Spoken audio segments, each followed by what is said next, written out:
नमस्कार दोस्तों आज हम आपको फिर से कुछ ऐसी महत्वपूर्ण बातें बताने जा रहे हैं जो वास्तु से लगभग तय की जा सकती हैं। आप देखिए, हमने पिछले एपिसोड में जो चीज़ें हमने बताई उनमें से कुछ पॉइंट छूट गए थे जिनको आज हम दोबारा से बताने जा रहे हैं। आप इनको बड़े ध्यानपूर्वक सुनें और ताकि आप इनका लाभ उठा सकें। दोस्तों, हमने आपको शुरू में ही बताया था कि वास्तु जो सारा निर्भर करता है वो इस चीज़ पे करता है कि हमारी पृथ्वी किस साइड को घूम रही है।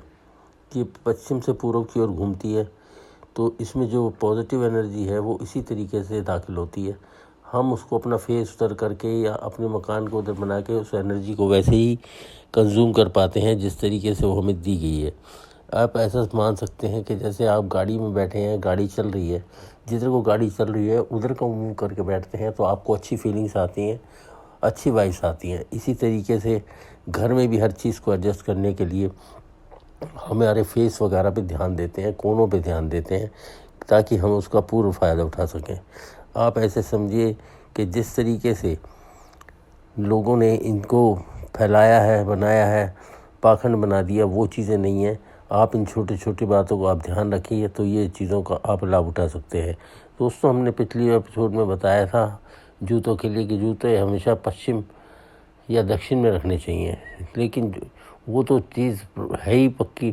लेकिन जूतों को कभी बेड के नीचे, अलमारी के नीचे नहीं रखना चाहिए। बेड के नीचे रखने से भी नेगेटिविटी फैलती है और अलमारी के नीचे रखने से पैसा ख़राब होता है। इसलिए आप जूतों को हमेशा घर से बाहर, ख़ास तौर से कमरों से बाहर रखें, अपने कमरों में ना रखें, कमरों से बाहर रखें। इसी तरीके से हमने आपको पूरे घर के रंगों के बारे में बताया था। पॉइंट छूट गया था किचन का। किचन में हमेशा आप सफ़ेद रंग यूज़ करें, वहाँ पे कभी भी काला हरा पत्थर ना लगाएं।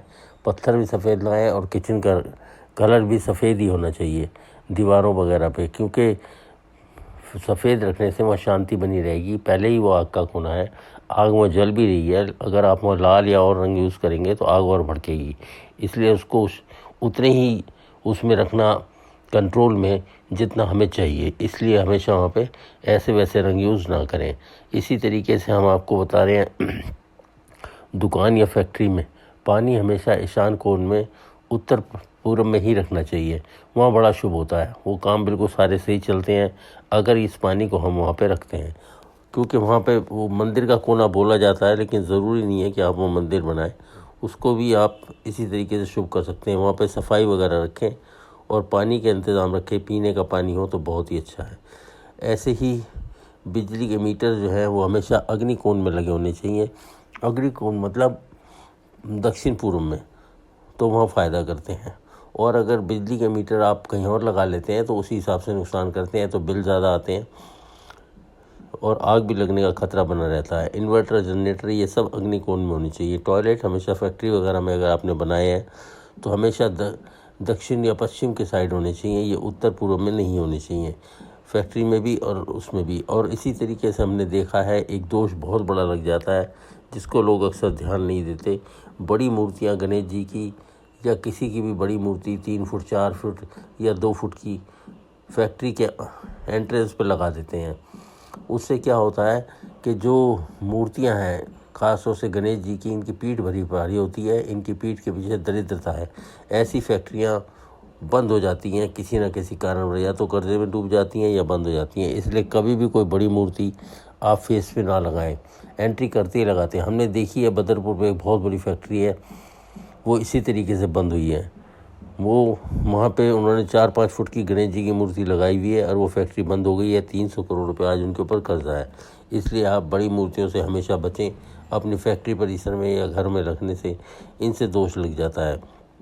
इसी तरीके से आप छतों का विशेष ध्यान रखें। छत पे लोग कूड़ा भर देते हैं, फेंक बाहर उतारते नहीं हैं, ऐसे कि मालिकों के सर पे बोझ बना रहता है। छत हमेशा बिल्कुल साफ़ होनी चाहिए। जो चीज़ काम नहीं आ रही उसको फेंक दें। पुरानी लकड़ी को कभी भी छत पे नहीं रखना चाहिए। लोग रख लेते हैं कि काम आ जाएगी, वो चीज़ें कभी काम नहीं आती और वो नुकसान ही करती हैं। इसलिए छत हमेशा फैक्ट्री हो, दुकान हो, मकान हो, उनकी साफ होनी चाहिए।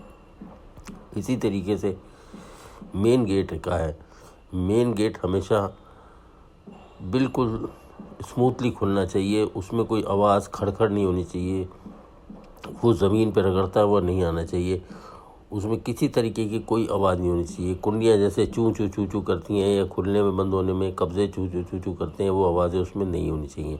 ये और पॉजिटिव को बदल देती है नेगेटिव में और नुकसान ही करती है। जिस घर का, फैक्ट्री का दरवाज़ा आवाज़ करेगा, वहाँ का मालिक भी उतना ही परेशान रहेगा। वही हालत मकान मालिक की हो जाएगी, वही हालत फैक्ट्री मालिक की हो जाएगी जो हालत दरवाजे की है। दरवाज़ा हमेशा स्मूथली बंद और खुलना चाहिए, और दरवाज़ा हमेशा अंदर की तरफ खुलना चाहिए। अंदर खुलने से पॉजिटिव एनर्जी अंदर आती है, बाहर खुलने से पॉजिटिव एनर्जी बाहर चली जाती है। इसलिए कोई भी दरवाज़ा हो, घर का हो, फैक्ट्री का हो, दुकान का, शटर जहाँ लगे वो और बात है, उसकी कोई बात नहीं है। शटर ऊपर नीचे खुलते बंद होते हैं, इसलिए उनसे कोई फ़र्क नहीं पड़ता। इसलिए आप शटर की चिंता ना करें, सिर्फ दरवाज़ों का ध्यान रखें कि घर का दरवाज़ा मेन गेट है वो अंदर को खुले, फैक्ट्री का मेन गेट है वो अंदर को खुले, बाहर को ना खुले। और जिस तरीके से हम आपको बता रहे हैं कि इनमें आवाज़ नहीं होनी चाहिए किसी भी तरीके की। ये जो गेट होता है ये मालिक को रिप्रेजेंट करता है। अगर गेट की आवाज़ करेगा तो मालिक भी आवाज़ कर जाएगा, उसकी ज़िंदगी में परेशानियाँ, आफतें बढ़ती चली जाएंगी। इसलिए कभी भी आपके गेट में किसी तरह की कोई भी आवाज़ ना हो, कुंडी में आवाज़ ना हो, उसमें तेल डालिए, उसे स्मूथ करिए, मिस्त्री को बुला के उसके अंदर से बिल्कुल आवाज़ें बंद कर दीजिए। हर तरीके से आपको हम अच्छी से अच्छी चीज़ें बताते जा रहे हैं।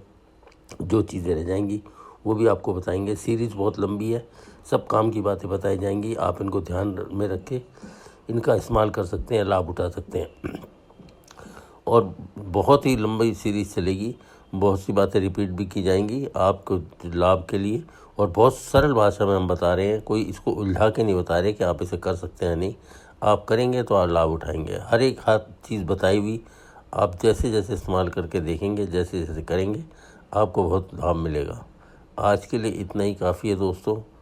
नमस्कार।